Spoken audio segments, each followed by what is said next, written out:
From puzzling price tags to adding chemicals to water, these are several things Americans do that confuse the rest of the world. Number 10. Tipping. One of the most considerably confusing things that Americans do is tip. Generally, a lot more than people in other countries. Plus, figuring out who you're supposed to tip in the United States can be puzzling. The most common place to leave gratuity is at a restaurant. The majority of servers in the US make a significantly lower minimum wage than everybody else because tips are expected. So instead of making the $7.25 per hour federal minimum wage, they make the $2.13 per hour federal tipped minimum wage. So people who work as waiters, waitresses, bartenders, or in various other service positions often rely on their tips to make ends meet.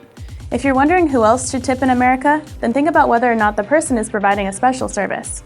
For instance, you probably wouldn't tip your cashier at the grocery store, but you might want to give a gratuity to someone who brings your groceries to your car for you.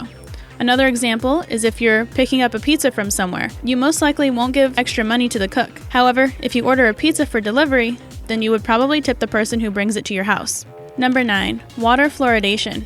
It's safe to say that there are probably many United States citizens that don't know about this one, but there are millions of people in America that drink artificially fluoridated water. For those who don't know, fluoride is a chemical that was discovered to help prevent tooth decay. In the 20th century, the United States was the first country to begin fluoridating water on a considerable scale. However, we aren't the only country that does this.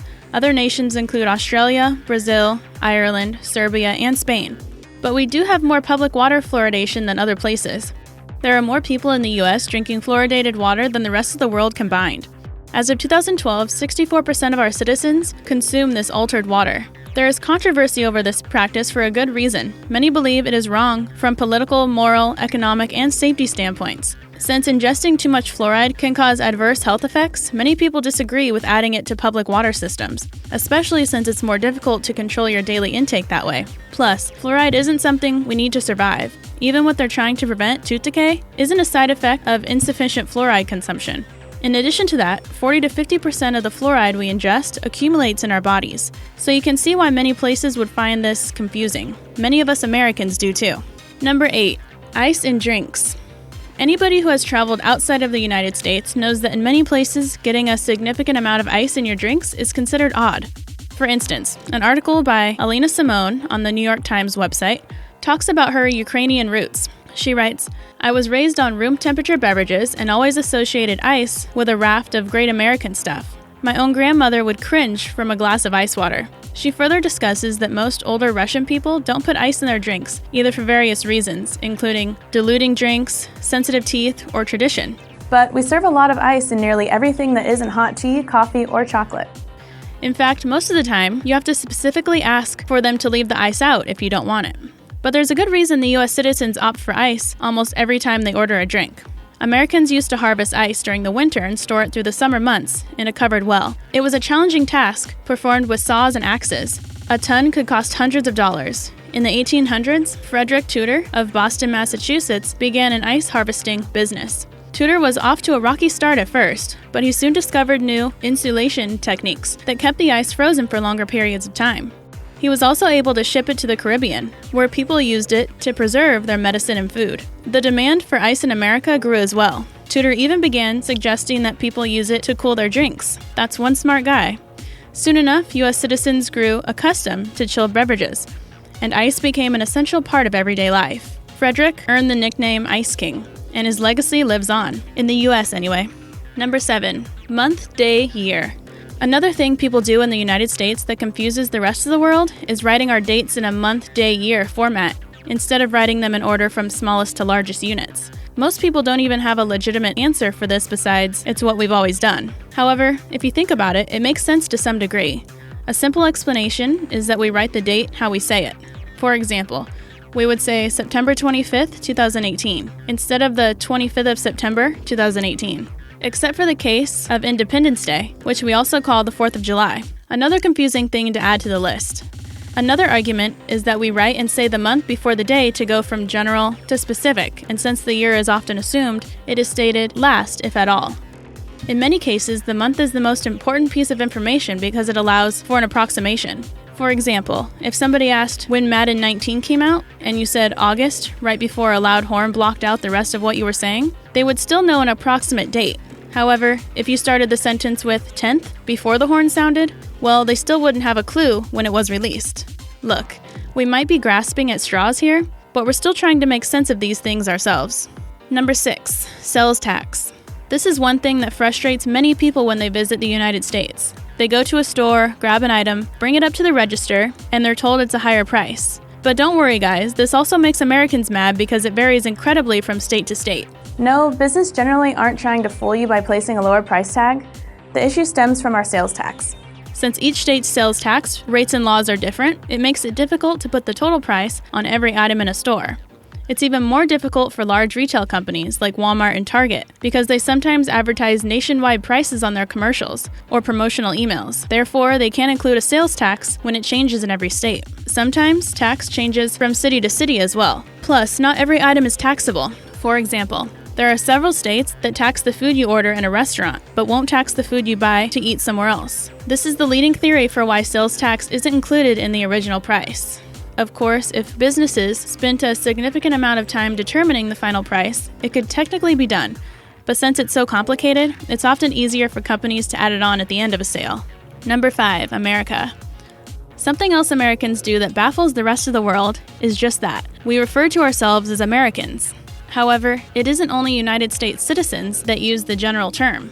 People in numerous other countries accept the classification as well. The controversy stems mostly from citizens of other nations located within the American continents. Since they are from the Americas too, they think it's wrong for us to claim the term American exclusively for the United States. But the reason it is commonly accepted comes from the 1776 United States Declaration of Independence, which refers to our country as the 13 United States of America, saying American was a simple way to refer to our citizens by shortening the name. Plus, the term was used in various official documents. It is written in the Federalist Papers from the late 1780s, and George Washington said, "The name of American which belongs to you in your national capacity," during his farewell address in 1796. It was used widely throughout the 18th century as well, so other terms didn't seem to stick, including Usonian, United Statesian, and U.S. American.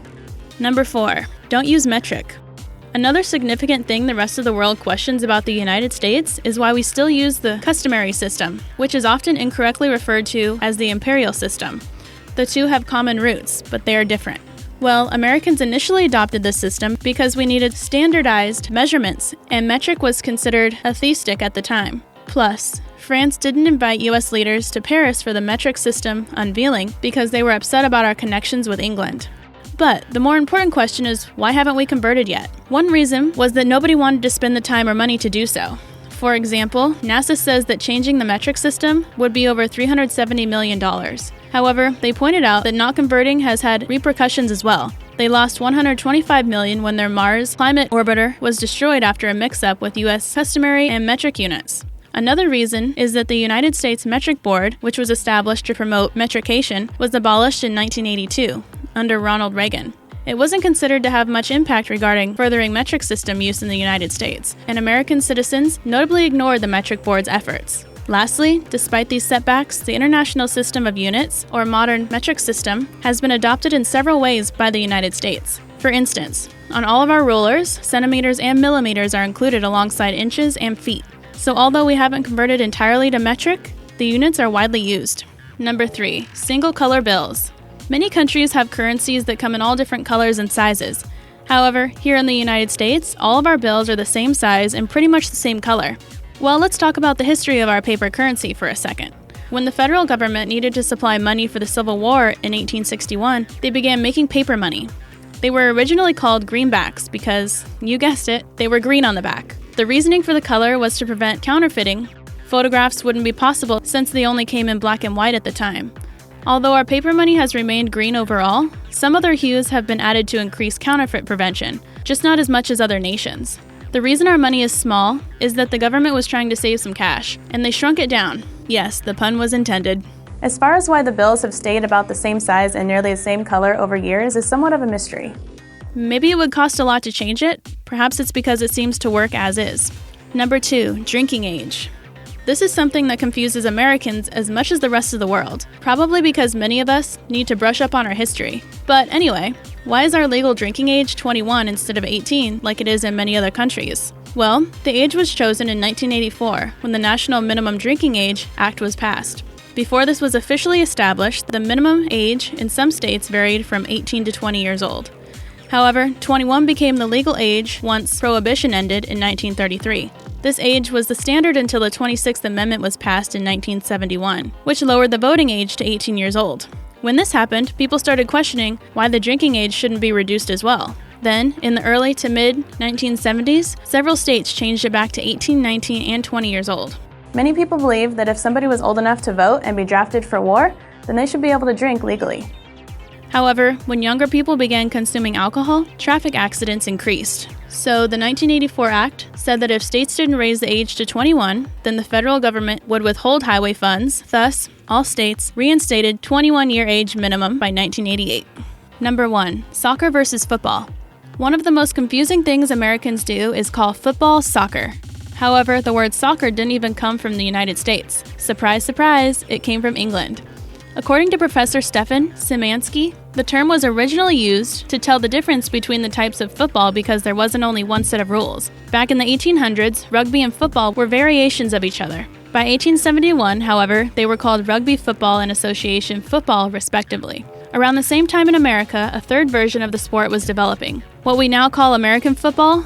Then in England, the terms soccer and rugger were created to tell association and rugby football apart. Stefan cites a 1905 letter to the New York Times which stated, "It was a fad at Oxford and Cambridge to use at the end of many words, such as footer, sporter, and as association didn't take an easily. It was and is sometimes spoken of as soccer." However, people in Britain began to dislike the word soccer and began saying football again. But the National Football League is a big deal in the United States, so we stuck to calling it soccer. Things are less confusing for us this way. Hope you enjoyed the video. Don't forget to like, comment, and subscribe, and I'll see you in the next video.